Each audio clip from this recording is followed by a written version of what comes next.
Oh my god, hey! It is me, Mickey Joe. It is the month of August, which means I am here in Edinburgh at the Edinburgh Festival Fringe. Woo woo! 2025. This is day one. My plan as of right now is to deliver you daily vlogs from the Fringe. Bless you, man on the street. Containing all of the reviews, also of the shows that I have seen that day. Previously I've done these separately. This year I am bringing you vlog and reviews all in one, as well as sharing those reviews across the rest of my social media platforms. So if you want to find just my critical coverage, thank you, nice car, for stopping at a Pelican Crossing, you can find those, hopefully, all being well, Instagram, TikTok. It's day one. I haven't seen any shows yet. I have 49 shows ahead of me this week. I'm hoping to get to 50. I just need one more. So we will see how the week evolves. Oh no, stairs. We have just literally arrived to Waverley Station. It is about 12:30. Cut to travel montage of us getting here. We are at Wolverhampton Railway Station. The alarm was set for 7:15 this morning. Not too bad. We've had to wake up considerably earlier in years past. Yeah, this is quite chill. Yeah. Breakfast of champions.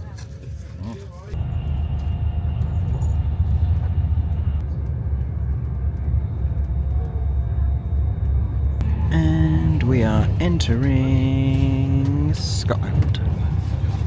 Behind us, a view of Edinburgh, and in front of us, the stairs, as well as posters for Fringe shows and familiar sights of Edinburgh. And unfortunately, so many stairs for us to walk up. Let's begin step count for the week. I dread to even think about it, but we are starting strong with these massive steps. At least we don't have suitcases this year. I do have this backpack and this little bag, and an Aaron James, and a Sean, and a Kate. We have 3 more friends with us as well. We're staying in a shared hostel room. There are 7 of us descending on the Fringe. 3 Brits, 5 Americans. I think they've gone on to be like 2 minutes ahead of us. We're all eventually going to catch up, and we're all seeing the same first show in about an hour. So the plan now, because I don't think we can check in just yet, is to get to our hostel in Grassmarket, which is in the lower part of Edinburgh, but we have to get up to go back down. Gonna go dump these big bags and then hurry on over to the Pleasance Courtyard for our very first show. How exciting. Starting strong with the steps this week, everybody. Sean, this is what it's gonna be like. This is Sean's first Fringe. Kate, this is your second Fringe? Second Fringe. How exciting. You are. This is the familiar and perhaps slightly overstimulating sight of the Royal Mile. My god, the crowds. We are arriving on a Saturday. It is naturally going to get a little busier over the weekends. You see street performance here, you see people handing out flyers, desperately trying to sell their shows. Sometimes they do it in costume, like those people over there. You can see a lot of eccentric sights here on the Royal Mile for the duration of the month of August. I'm going to try and say no to flyers this year. Not because I don't want to fill these performers with a sense of encouragement, but because I have legitimately no space in my schedule. It would take a miracle of like a 45-minute show to fit somewhere into my schedule, and even if it did, it would mean I don't eat that day. So taking a flyer just means it's one that someone else won't have. And also environmental impact, so trying to think about that. Descending down towards Grassmarket. This is one of the famous Edinburgh streets. You'll see this a lot on postcards. You'll see the one at the bottom of the stairs that we just walked up, and also this one with all of the colourful shop fronts there. And we're finally going back downhill, down to Grassmarket, which is considerably nicer. I am mostly just anxious to get where we need to go, and to make sure we are at Pleasance Courtyard in plenty of time for the first show. I don't want to start by missing a show. That would be a terrible way to begin the Fringe. I don't want to miss any curtains this year, but you know, sometimes that becomes out of my control. And also the train was on time. Both our trains were on time, so our American colleagues were coming from King's Cross. Aaron and I stayed last night in Wolverhampton to divide the journey a little bit, and we all got to Edinburgh on time. Another moment for these scenic views with nice tranquil violin music before everything becomes inherently more stressful and we start power walking around this beautiful city, going in and out of buildings, for pieces of theatre that is coming, everybody. Get ready. I'm not. A little bit of context for anyone watching this just because the Edinburgh Fringe is an annual huge fringe arts festival. I'm here obviously for the theatre, for the plays, for the musicals, but there is also performance art. Particularly it is world renowned for comedy. There is also burlesque. There is also circus stuff. There is spoken word. There is all sorts here at the Edinburgh Festival Fringe. It takes over the entire city. Oasis are also visiting next weekend, as if the accommodation wasn't expensive enough. You'll also see a lot of the walking tours. Count the number of times we see a walking tour. This cafe is really nice. I wasn't expecting my first Fringe recommendation to be anything other than a show, but I've had nice food there. Don't think I'll have the time this year, although it's very near to us. They open at like 8 a.m. If they open at 8 a.m. we can go, but we have shows between about 10 a.m. and midnight, roughly, every day for the next 7 days. Averaging 7 shows a day, like I said, 49 scheduled so far that I have already arranged to review, and I'm trying to fit one more in somewhere. I want to hit an even 50. I just walked into a tree as I started filming Aaron then. How are you feeling to be back in Edinburgh, Aaron James? Good. It takes a moment to suddenly go, oh, that's how you get from one to the other. Yeah. When it all comes flooding back and you're like, okay. Yeah, unhelpfully I'd really forgotten how Grassmarket works, but now I've figured it out. This is Grassmarket. It was the steps. The steps were too much. Yeah, and we are staying just down here in the shadow of the castle. There she is up there. We're in the hostel, we can't check in until 2, but we have dumped our bags in lockers that are very helpfully provided. I just told Kate to go run to their first show, because it's in 15 minutes, and it's in George Square. Oh look, there's Kate. There is Kate. One mini pit stop later, some of us got changed, we all dumped our bags. Kate has run off to a show, and the rest of us are all heading to Pleasance Courtyard, which is a really lovely place to start. Yeah, because that's... most of our years has been there. Yeah, that's one of the places that feels most like, just like nice vibes, like home at the Fringe. I think it's an immersive Fringe production of Wedding. That's what I was thinking. Yeah. Ben and I were nearly just in a wedding. I love that idea that you go and sit down at the wedding thinking it's like an immersive show, but it's really just someone's wedding. It goes on longer than an hour and you're like, what do you mean? Someone objects, and you're like, drama. And it's at this point every year that I point out to you it is worth figuring out where you're going, because Edinburgh has this and it also has this. On many previous occasions I have been like, what do you mean? I'm stood in exactly the right spot on my map, and then I look up and I'm like, oh, I need to be there. So that can prove challenging.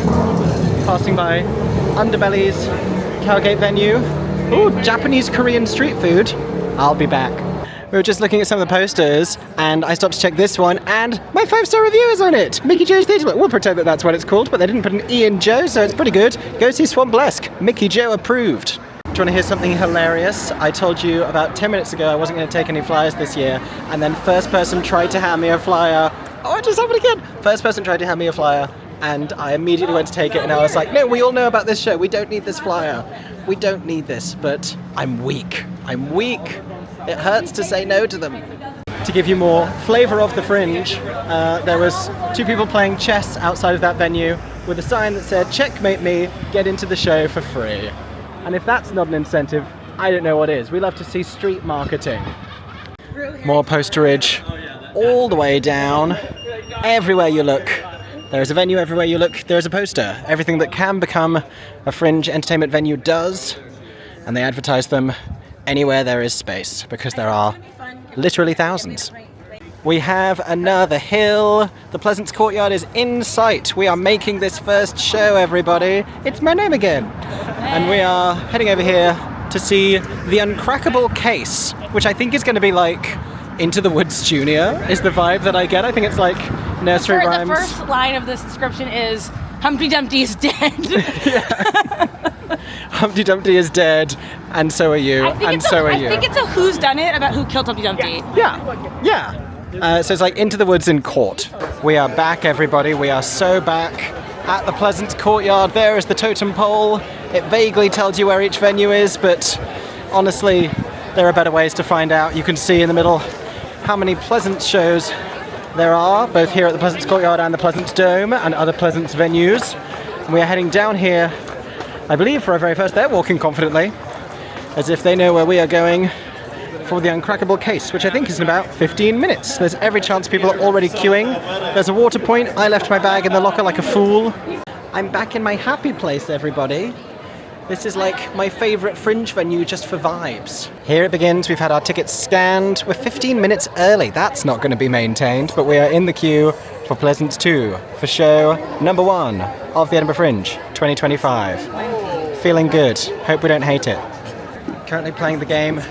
Do I have time to grab and eat anything in the 10 minutes before the show starts? I can get a drink. You can take drinks in, but I'm already a little bit peckish. Just been handed these in the queue. This is the show we're about to see, the Uncrackable Case, and you can scan for a digital program and the soundtrack EP. There you go. If I hold these here, maybe you can scan your device. Exactly, that's what I wanted. And maybe you can see. But yeah, there you go. As Party in the USA is blasting, we are taking our seats for our very first Fringe show. This is the Uncrackable Case here at Pleasance. We've got a cutesy little courtroom set up here. This performance is going to be captioned. I'm so excited to see some Fringe theatre. Show 1, show 1, show 1.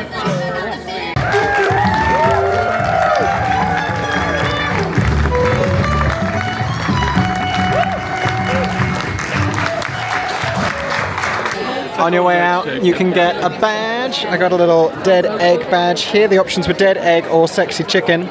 Went for the dead egg. And you can also get selfies. You do sexy chicken with Humpty. I did dead egg. We all did dead egg. I didn't get a selfie with Humpty though. With Humpty Dumpty. There you go. Oh my god, hey, it is Mickey Joe Theatre here at the Edinburgh Fringe for day 1 of seeing dozens of plays and musicals. I just saw my first show of the day and of 2025, and it was the Uncrackable Case at Pleasance Courtyard behind me, which was sort of hoodwinked, the animated film / Into the Woods Goes to Court. It was nursery rhyme and fairy tale characters implicated in a court case because Humpty Dumpty has died. That's not a spoiler. We've all heard the nursery rhyme. And it was a lot of fun. It was very charming. It was not excruciating. It also wasn't necessarily extraordinary.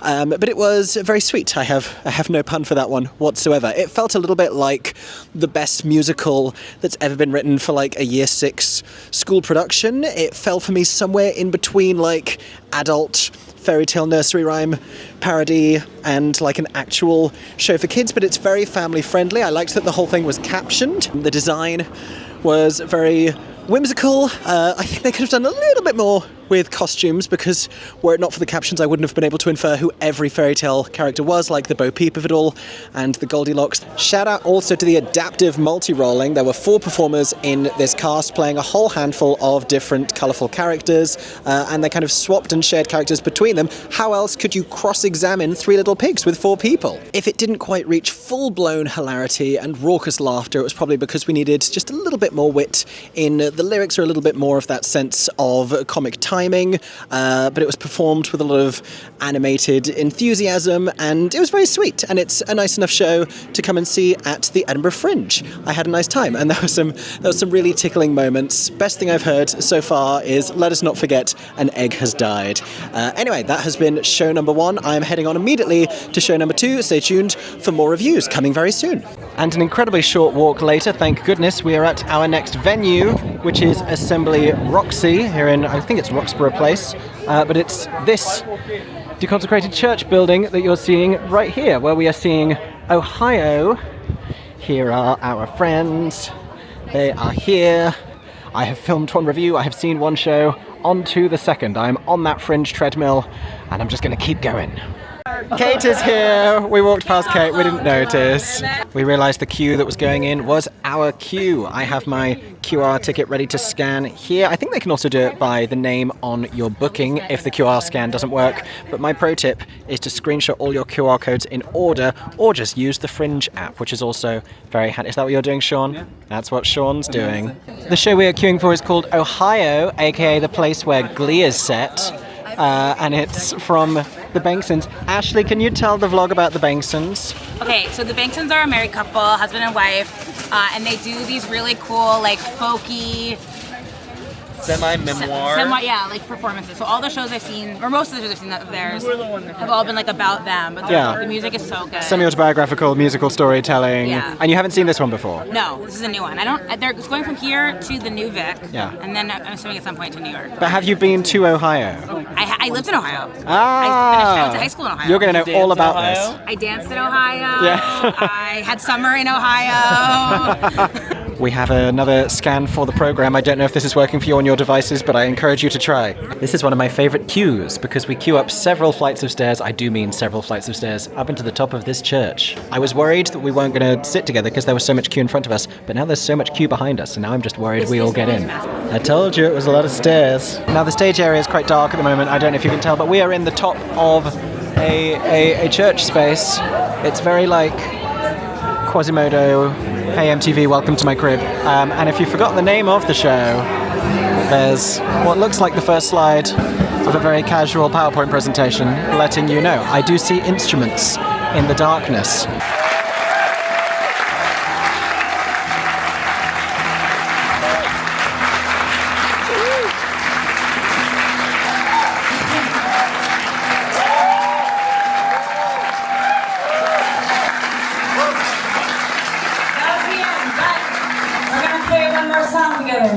They're giving out stickers, and did you get a badge? Yeah. Giving out stickers and badge. Aaron's trying to throw the badge on the floor, but they're also selling t-shirts over here. We have long-time fans over here getting, I mean, these are cute t-shirts. They're very cute. There you go. Heading to our next venue that overran by a little bit, only about 15 minutes, which is a thing that absolutely can happen. Not a huge problem for us today because we had a bit of a gap, but let that be a lesson to you. There's no way you can really prepare for it, and I don't suggest that you don't see stuff because stuff might overrun, but just to be aware that it is a possibility. No, we do want to be on the left because that's where the traffic lights are. Sorry, I've betrayed you.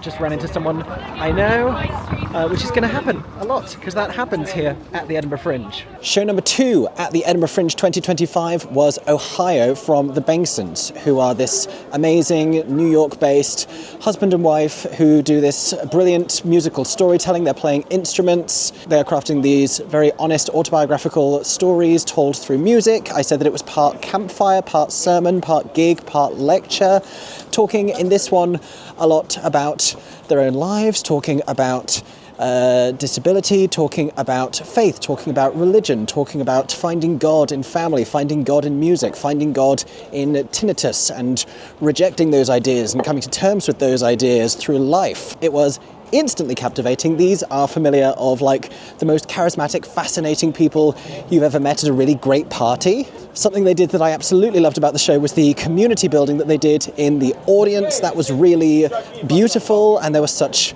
joy in that as well. What this show does in general is to hold an extraordinary amount of joy in one hand and hold this necessary despair in the other, and then find a way of wringing those hands together in music. With the aid of a slightly twisted sense of humour, the whole thing was also beautifully accessible. It was captioned, which also provided our lines at one point as an audience when we were engaged to participate in the storytelling, but it was also emotionally accessible. It was also told with such clarity of intention. Where we were going was explained beautifully and delicately to us. And it was just so extraordinarily well put together, the dramaturgy of the thing, the way that this was crafted, the way that we were gliding elegantly and gracefully in and out of music on a bed of musical support created via loop pedals. It was really wonderful, hugely atmospheric. We may actually have peaked really early in the Fringe with this magical theatrical experience. Okay, careless as this sounds, I have lost Aaron and Sean. I was reviewing on the go, I was walking and talking to my camera. Oh, they're over there. They're over there. I found them again. This is Bristo Place on a weekend, so it is busy. I found them. There they are. If anything, I nearly beat them here. This was meant to be a bigger gap than it is. We have another show in like 15-20 minutes. We want fries. We're going to try and get fries. There are queues. It's like 5 p.m. Why is everyone else also getting fries?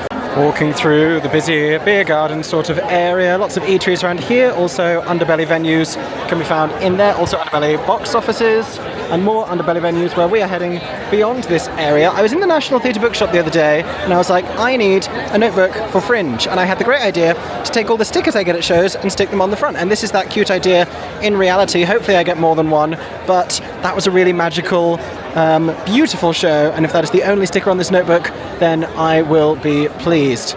Something to be aware of: once you get a drink in an area like this one, we just crossed a threshold. You cannot take the drink out. You can take food out, you cannot take the drink out. So I am going to go and get us drinks. There's just alcoholic drinks, I think, or maybe it's all, I don't know, but definitely for alcoholic drinks. I'm going to order us drinks inside this threshold because I'm fairly certain that this is where, not McEwen Hall, but this is where our next venue is going to be. With any luck, they might be running a few minutes late as well. That does sort of get compounded throughout the day, as you can imagine. I failed to get us drinks because there were too many people queuing, but Aaron and Sean succeeded like heroes in getting us food. Aaron's got chicken waffle scoop. I have loaded chicken fries that I have to eat in 5 minutes, and Sean has some fries and some sauce as we head to our next show to go see Tony Award winner Laura Benanti. Nick is failing to romanticise the Fringe. He doesn't want to romanticise the Fringe. We're also moving, so he needs to be quick. I said these are the moments of chaos that you need to see. Yeah. We made it though, and we managed to get food. He's eating it really quickly so that we can get in. Indigestion whom? We also met the associate director on this, who we also worked on 42 Balloons and worked on Titanic, so it was very fun. I'm going to Ermintree. That was very cool. And having absolutely housed those loaded fries, didn't think I was going to finish them, but I did. We have headed into our next venue, which you'll notice is a lecture theatre space that for the purposes of the month of August has been repurposed into a performance space. This is where I first saw Unfortunate, the untold story of Ursula the Sea Witch, I believe, and it is now where we are about to see Tony Award winner Laura Benanti in her show Laura Benanti, Nobody Cares. But I do. I already do.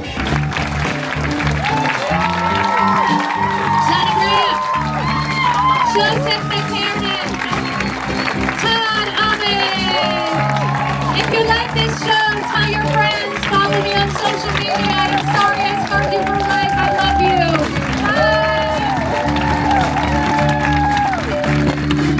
Bye. And now we are walking, we're not power walking, we have a comfortable amount of time. We just don't have time to do other things other than just walk directly to our next show. This is Sean's first day ever of Fringe, and I'm trying to reassure him that it is not always, it's not meant to be this fast paced. I told you it was intense. This is overdoing it. It's not actually meant to be like this. This is sort of misrepresented. Can we cross? Can we go? No, the cars will kill us. We're going that way. We're going to Newtown. This is Old Town. We don't have many shows in Newtown. I think this might be the only one, which is good because it's a bit of a trek. Famously, in one of my earliest years at Fringe, I thought a show I was seeing was at Assembly George Street. It was not. It was at Assembly George Square. And cruelly, those two venues are like 25 minutes. Not even 25 minutes. A gay 25 minutes. A heterosexual 35 minutes. And a hill is in between both of those. So there is footage somewhere of a much younger, more naive and less tired-looking me running up that hill. Did you make it? I did, but at what cost? Yeah. We picked up more friends very accidentally on the way through, and we are heading to our next show, which is Footballers' Wives, the musical. But I haven't yet reviewed the last one. I did, because I interviewed her beforehand, get to briefly say hello to Laura Benanti after the show, and we took a photo that I will insert here. I'm going to put my ability to review things while walking through people to the test on this busy, busy street. Show number 3 at the Edinburgh Fringe 2025 was one I have been looking forward to very much. It was Laura Benanti, Nobody Cares at Underbelly. Her solo show with original songs co-written with Todd Almond, whose show I loved last year. She's done it before in New York, and this is her very first Fringe, and it's not true that nobody cares. I care very much, because she is a Tony Award-winning Broadway star.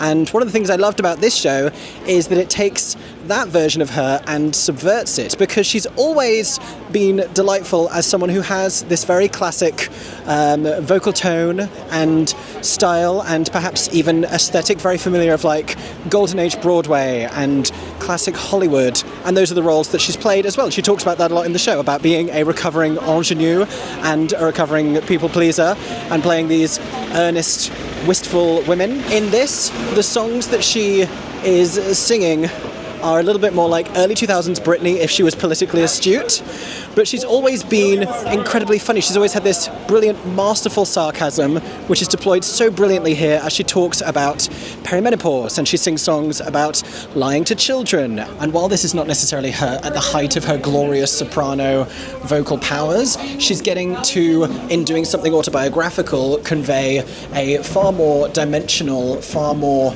rounded and thorough portrait of a human than she's perhaps had the chance to do before, and talking about real things that have affected her and come to be very powerful as well. But it is, for the most part, hysterically funny, deeply charming, and an utterly delightful music/comedy/cabaret recommendation from me at this year's Edinburgh Fringe. The thing that you're hearing right now, well, it was flute loops, but also cannon fire from the castle, so lots going on objectively. I would rather there not be cannons. I don't want to get cannoned. We are approaching the assembly rooms here in Newtown. That is the first Travelodge I ever stayed at here at Edinburgh, pre-Fringe. That was before my Fringe days. I was just here to see the pandas at the zoo with my sister. We have found the assembly rooms. Be cautioned. Very easy to walk straight past and make your friends walk too far when you only have 5 minutes until the show. That's my bad. And this is what the assembly rooms look like. It's a nice big space in here. It's a fancy room. And we have a chandelier. We're back in a theatre with a chandelier. Also, we have conductor there because this is a musicale. But yes, nice big stage, nice fancy set. And my top tip for tall people, in seating like this one's not so bad, but in the Big Purple Cow in Underbelly George Square, it is a bit bad. Go for the corners, because it's better than the ones straight behind other seats if you have long legs. There was a bar on the way in, but I also, 10% need to pee, and I don't want to make that worse, because this is more than an hour long. So we will get drink. We have a decent gap afterwards. The gap is finally approaching. It's at that point that we will get drinks. Also, yes, we're in a theatre, yes, there's a chandelier, but also, yes, there's football crowd noise. So culturally, I'm a little disorientated, I shan't lie.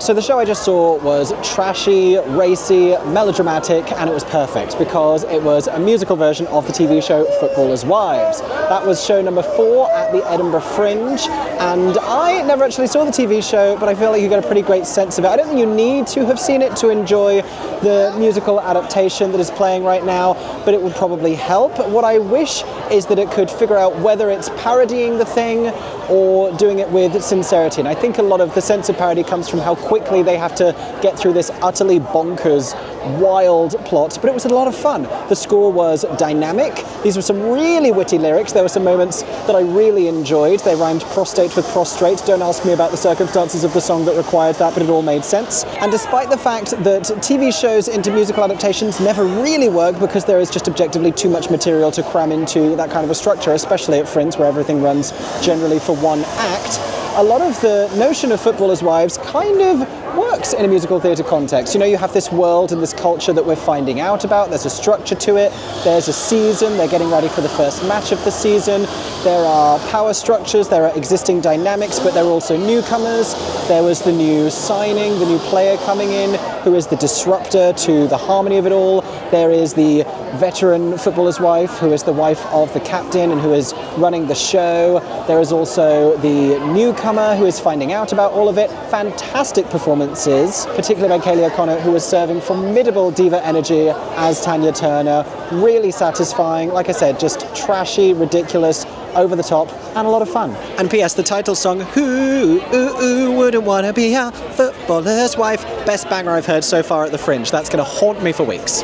and that is Footballers' Wives done and reviewed here on the street. This is the assembly area up here in Newtown on George Street, by the way.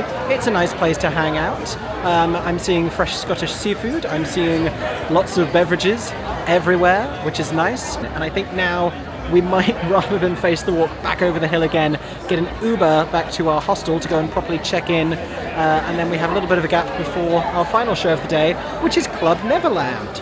Well, I definitely got all excited about the big gap we would have in between the last show and this upcoming show, and that we would head up to Bristo and go and get drinks in the beer garden, then amble on over. It's about 20 minutes till the next show, which is Club Neverland at Assembly Checkpoint, which is more like immersive nightlife club experience / narrative show anyway, which is good, which means we can get drinks there. One more hill to one more show, heading up to Assembly Checkpoint. There's probably already a queue stretching down the street, but a queue is a good sight here at the Fringe because it means you're not going to miss the show because you just need to join the queue. So this often happens at Assembly Checkpoint, is you will get held in a queue here. The good news is you can go into the bar area on the right hand side, and I am drinking, very Edinburgh, I'm drinking a gin and Iron Brew. Iron Brew is a little orange beverage that you can see Aaron's got the can of over there. There you go, and I've added a little bit of gin. The fact I haven't had my first drink of the day until after 9 p.m, miraculous. And we are here, as you can tell, this is a different setup. This is Assembly Checkpoint. I've spent many an evening here. This time it is for Club Neverland. We have a stage area, we have standing, we have some performers bopping around. We have a bar that you can usually go to throughout the show.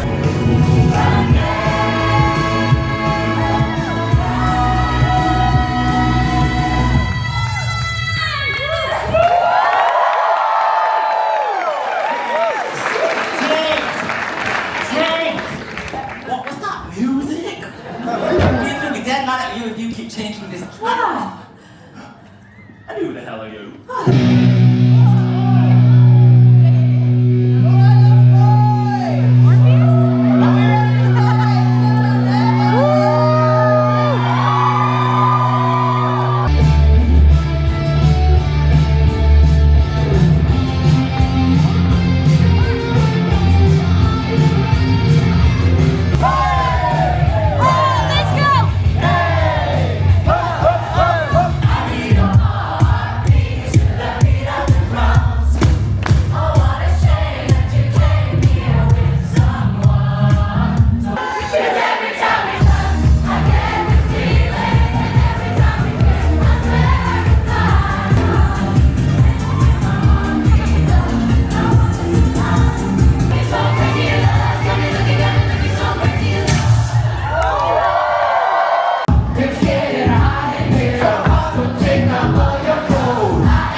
Cleaning up after the man-child.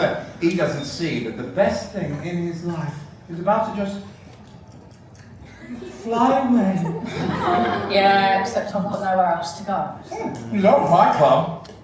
JR's. And why exactly would I do that? Well, to get away from this death trap for starters. I'll spread my wings and I'll learn how to fly. Do what it takes till I touch the sky.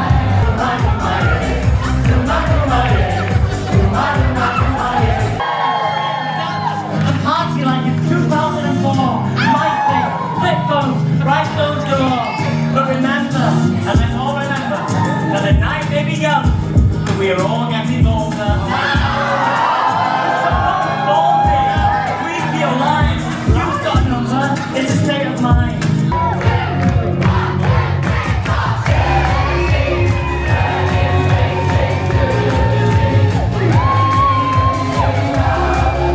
So Peter Pan is anxious about his twink death, Wendy Darling is Rachel Green from episode 1 of Friends, and Captain Hook is a sexy leather daddy. This is what's happening at Club Neverland, my 5th show of the Edinburgh Fringe 2025 and my final show of my first day. This is here at Assembly Checkpoint, where I've seen a couple of other shows previously that try and do this immersive nightclub thing, and I think this one may finally have cracked the code. Don't get me wrong, I think enjoying it is still conditional on the same kind of factors as a normal club night. Are you going in a group? Are the vibes good? Are you having having a drink? Are you there to dance? And I would suggest setting your expectations more in proximity to a great nightclub experience than a traditional narrative show. But there is a plot running through this that bears some resemblance to the one from Peter Pan. They are running a nightclub called Neverland, and they have to have enough money to pay the crocodile, and Wendy has returned after some prior encounter with Peter, and she's questioning this moment in her life, and he is about to turn 30 and he is not dealing with it well, which was surprisingly relatable because that's happening to me next month. But the reason why this one works, I think, where so many have failed before, is because they use a jukebox score of early 2000s Y2K era hits, and honestly, Y2K not? Because what that means is the audience excitement and enthusiasm gets built into the show from early on. We are singing along, we are anticipating each song. It owes a lot of that formula to shows like And Juliet, I think, but there's also recognizable characters. So when someone enters wearing a lot of red, we know that it's Captain Hook. When they tell Peter to lay off the pixie dust, we all know what that's implying, and it works. And what the brilliant Jack Holden has really managed to do here is capture the magic and the thrill of the greatest nights out you've ever had in a club. I, in spite of myself, enjoyed this, and don't get me wrong, they're also trying to do a Guys and Dolls at the Bridge kind of a staging and learning how challenging that is to do. I think there's factors of it that need to be a little more risk assessed, but if you're looking for a slightly wild musical night out at the Fringe, look no further than Club Neverland. Vlogception. I was just about to tell you, fireworks just happened over there. I think they're done, but they're happening during that Club Neverland review that I was just making with fireworks from the Edinburgh Tattoo, which we will never have time to see because we're always going to be in a Fringe show. Ashley, Jeremy, Ben, best show of the day so far. Oh, well, no, of today. We're done. That's it. I think Ohio for me. I mean, Ohio is Yeah. I don't think anything will beat Ohio. Maybe the whole rest of Fringe. Valid. But I did love Club Neverland so much. Surprisingly loved Club Neverland. Yeah.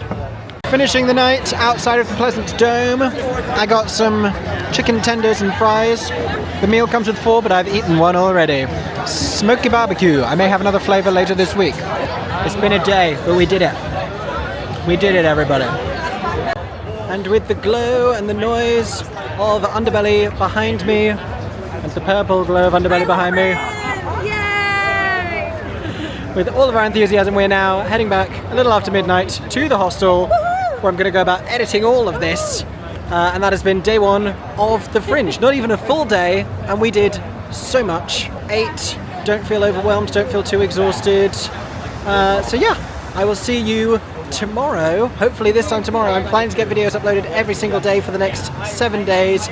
So stay tuned, turn on notifications so you don't miss them. Make sure you're subscribed. You can go and check out the standalone reviews on Instagram, on TikTok. Hopefully, I don't know where I'm finding Wi-Fi in this city, but I'm going to figure it out for you, tiny people, in my camera. For now, that has been Fringe, day 1. I hope you enjoyed. I will see you tomorrow for more of the same. For 10 more seconds, I'm Mickey Joe Theatre. Oh my god, hey. Thanks for watching, have a stagey day. Subscribe!